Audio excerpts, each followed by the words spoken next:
constate que Dieu n'a pas encore agi à ta faveur. On lit des grands versets bibliques très intéressants et très importants. On les lit, c'est là dans ma main. Mais quelquefois en les lisant, tu te dis, ça ne me concerne pas. Et moi, je te dis que cette année-là, la parole va te concerner. Alors quand on lit le psaume 23, à partir du verset 1, la Bible nous dit, l'Éternel est mon berger et je ne manquerai de rien. Quand on regarde ça, qu'on veut décortiquer ça, dans le monde où nous sommes, cette condition s'applique à une femme qui est dans le mariage. La femme qui est dans le mariage, l'Éternel est son mari. Et le mari représente l'Éternel. Et cette dernière peut dire, je suis dans le mariage, je ne manquerai de rien, car mon mari prend soin de moi. Alors ce matin, je suis venu annoncer à une personne, à 2 personnes, à 3 personnes, à 4 personnes, à toute l'assistance, que mardi matin, tu vas te trouver dans cette configuration. Simplement, il faut te manifester. La femme,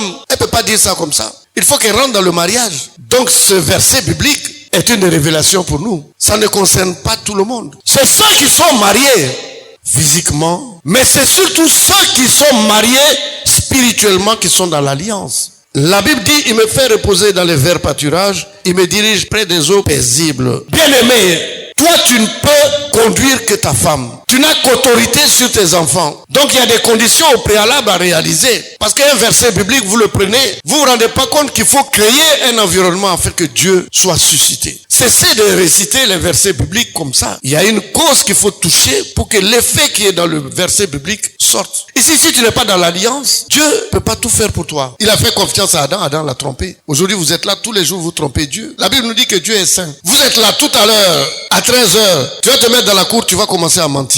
Non, on ne peut pas. C'est difficile pour un humain d'abandonner le péché. Mais certainement, il y a des principes dans lesquels tu dois te trouver pour amener Dieu à être à l'aise pour te toucher. Tout à l'heure, j'ai dit que David, en dansant, il a pris le chemin de la royauté. Il a touché le cœur de Dieu. Il a montré à Dieu qui il est. Nous sommes là, vous me regardez, mais c'est la vérité. C'est la triste vérité. On parle trop, mais on a très peu de résultats. Alors que le chrétien, il a tout à sa disposition. Mais vous calculez mal.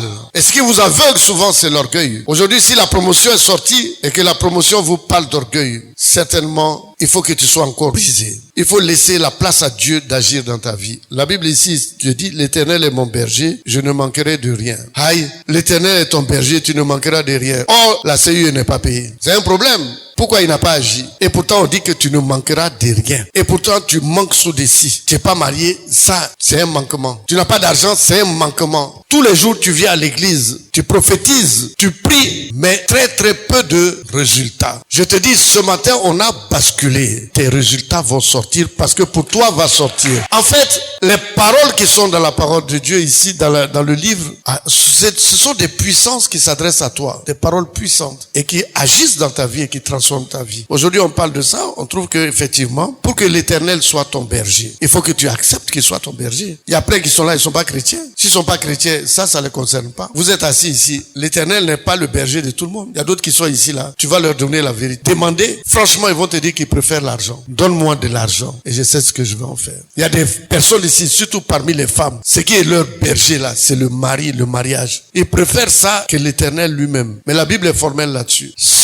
Celui-là qu'on appelle l'Éternel et qui vit dans l'éternité et qui maîtrise les 3 temps, le passé, le présent et le futur, c'est Dieu. Ce dont tu as besoin aujourd'hui, c'est que tu dois pouvoir maîtriser cela. Si tu n'arrives pas à contrôler ton futur, c'est dangereusement dangereux. Si tu n'arrives pas à créer un futur potentiel, c'est tristement triste. Pour que l'Éternel soit ton berger, il faut comprendre tout ça. Être simple, l'accepter, lui dire je te prends comme époux, je m'abaisse devant toi, je me soumets à toi, pour que lui, il prenne le relais et qu'il t'amène dans des verts pâturages, près des eaux paisibles. Et quand on lit ça, 2 choses ressortent. Il y a le physique et le spirituel. Amen. Donc il va réaliser ces 2. Ce qu'il s'agit du physique et l'eau représente le spirituel. Alléluia. Donc vous voyez que c'est Dieu seul qui peut t'aider. Mais il t'aide par rapport à ton acceptation. L'anneau a été attaché. il a envoyé quelqu'un détacher l'anneau. Et il a dit, si quelqu'un te demande pourquoi tu fais ça, tu lui répondras, le Seigneur m'a envoyé. Tu étais captif. Mardi, tu seras détaché en nom de Dieu. Parce que le Seigneur a besoin de toi. A besoin de toi quand tu vas venir.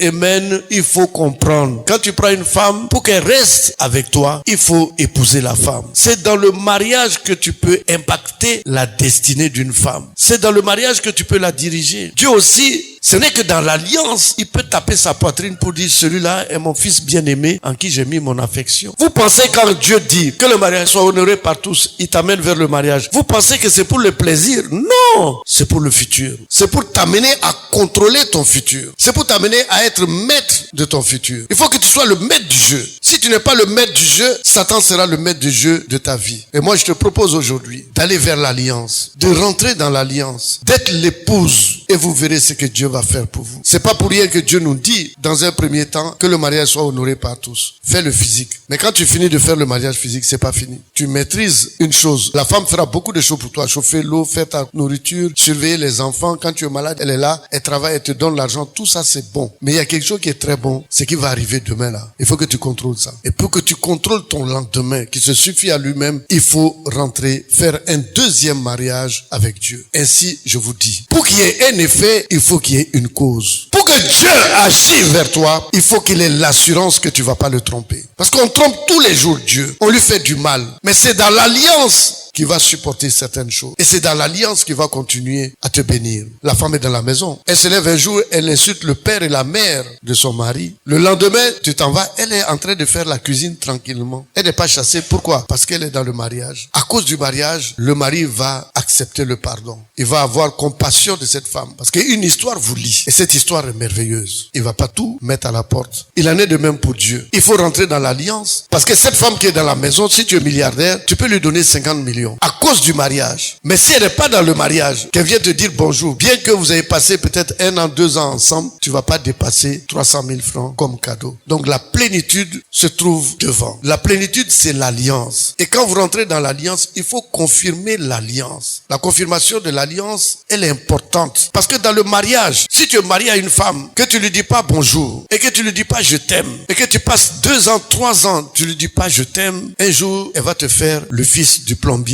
ou le fils du voisin. C'est ça. Donc tu es obligé de mettre l'amour entre vous. Tu es obligé de lui dire chérie je t'aime. Tu es obligé de lui donner quelque chose. Car si tu ne lui donnes pas, ça veut dire que tu l'aimes pas. Il en est de même pour la confirmation de l'alliance. Il faut confirmer. Dans certaines religions, on dit confirmer, baptiser, confirmer. C'est pas ça. C'est dans l'alliance la confirmation. C'est pas baptiser et confirmer. Ça n'a pas de sens. C'est dans l'alliance que tu confirmes chaque mois que tu aimes Dieu. Et tu lui donnes quelque chose pour lui dire Seigneur je t'aime. C'est pas quelque chose d'extraordinaire. Amen, c'est un geste simplement que tu fais à Dieu. N'oublie jamais que Dieu est amour et que nous aussi on doit développer l'amour pour que on puisse lui ressembler. Et je te dis une chose, vous êtes obligé de développer le côté spirituel de votre vie. Quand tu es en chair, le mariage physique concerne la chair. Mais tu n'es pas chair. Tu es en plus de chair, tu es esprit. Du moment que tu es esprit, tu dois être un avec l'esprit de Dieu. Pour que tu puisses bénéficier des choses du ciel, des choses du futur. Et qu'à travers Dieu,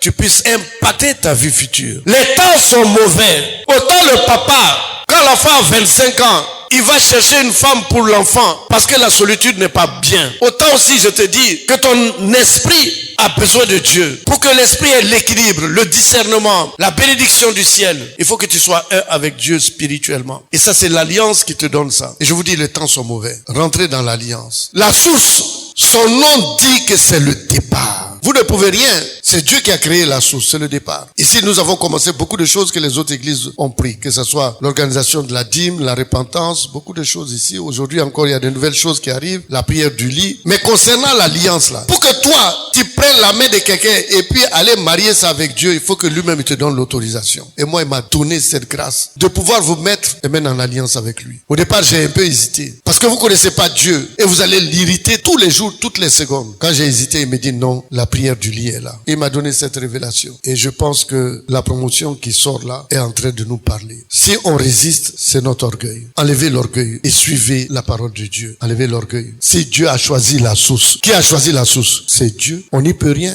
La source, on l'indique, c'est une source. Et ce qui vient de la source, elle est pure. C'est vrai qu'aujourd'hui vous êtes nombreux, mais vous savez que cette œuvre existait. Et il y a des milliers de personnes qui sont passées ici. Et ça continue toujours. Chacun vient prendre quelque chose, il s'en va avec. Aujourd'hui aussi, tu es venu, tu vas prendre quelque chose, tu vas partir avec. Tu vas venir t'abreuver à cette source. Alors maintenant, ce qui existe ici pour toi, c'est l'alliance. L'alliance va te simplifier tout. Quand tu vas rentrer dans l'alliance, franchement, tu vas voir au bout d'un an, ta vie est autre chose. Et même les prémices se sentent les premiers mois. C'est vrai que quand Dieu va être avec toi, il va t'éprouver d'abord. Il y a des petites choses qu'il va voir si tu es sérieux ou non. Mais après, quand il commence à te bénir, ah non, là, des trompes et des trompes d'eau, il te verse sur toi. La bénédiction, jusqu'à tu tombes, jusqu'à tu deviens bêtement bête. Je prie que Dieu touche vos cœurs et que vous puissiez aller vers Dieu et être un en esprit avec lui. C'est de ça il s'agit. Que Dieu vous bénisse, que le Seigneur vous soutienne.